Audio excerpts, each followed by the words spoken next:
Okay, I wanted to make a quick video here. Why do religious parents call child abuse blasphemy?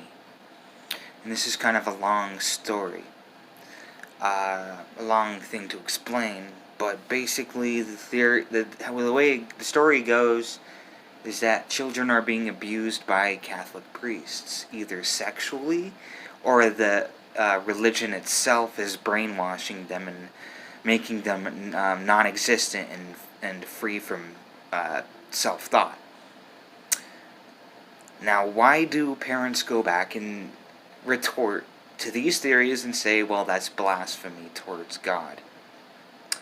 It's kind of long to explain. It's kind of, but basically, it's kind of like a self-defense mechanism built into the religion itself. That's the way I would like it to think. That's the way I want to think about it.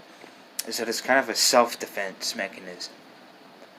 And, if you call, like, legitimate child abuse, a red herring and blasphemous, then you can cover it up better. And that's the sad truth.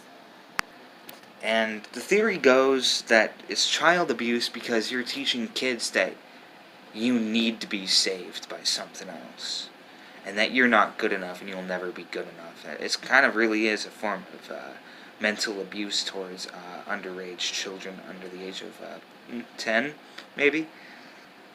But also that. But also that.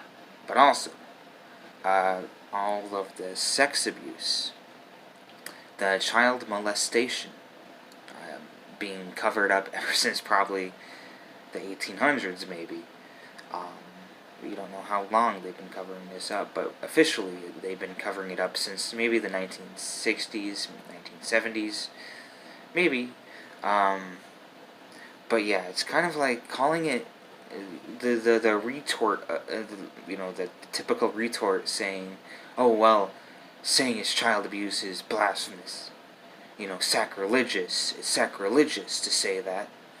It's because it's a self-defense mechanism built in by years of self-denial.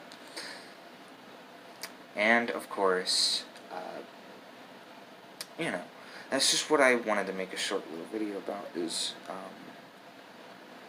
and why I wanted to make another reflective video, too, as well. But yeah, there's real child abuse, sexually and mentally, that's been happening for generations. And calling it sacrilegious,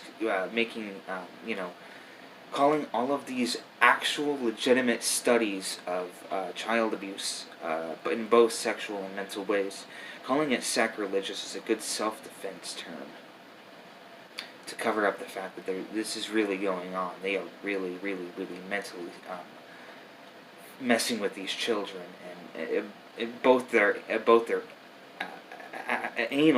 anally, but in the head, messing with these children psychologically in the head to be weaker and controlled. It's a real thing, and I just wanted to talk about it real quick. So, how little it actually makes sense, to basically have it confirmed that preachers and priests are raping children and using religious tactics to make them feel weak. Oh, it's sacrilegious. Yes, it's sacrilegious to talk about it. Yeah, that makes perfect sense. It's sacrilegious. It's blasphemous to actually point out all of these basic things. It's kind of funny. It's kind of fucking funny. We all kind of know that it's sacrilegious is a complete lie. But we kind of have to understand why these people are lying. Okay? Because religion's really being studied and is being figured out, and this cover-up is being covered up what a better way to say, oh, they're lying about religion. It's a good way to say it as a response to these studies. They're lying about religion. Did you know that all the church collects billions of dollars from us a year? Did you know actual priests and preachers actually, with our money, buy mansions, jets, and a whole bunch of things? It's a control scheme. And the way, and saying that all these studies are sacrilegious is a very, very good way to keep it a cover up.